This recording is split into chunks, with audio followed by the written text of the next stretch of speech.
Umaabot naman sa 1,500 na mga tauhan ng Philippine National Police Highway Patrol Group o PNP-HPG ang ipakakalat para umalalay sa mga motorista sa undas.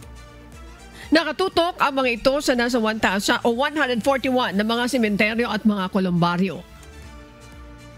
May i-deploy din na mga tauhan na mga major thoroughfare upang matiyak na maalalayan ang mga motoristang masisiraan sa daan.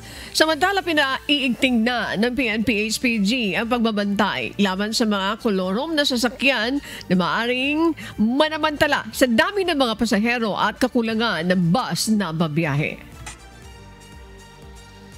Unang-una dapat po ang mga kolorom po kasing sasakyan ay hindi po talaga din otorisado ng LTFRB at ng ating pong Land Transportation Office.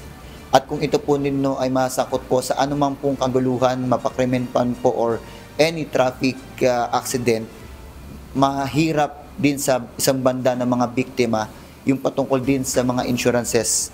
At sa isang banda rin po, ito rin po kasi talaga din ay paglabag din po sa ating pong batas.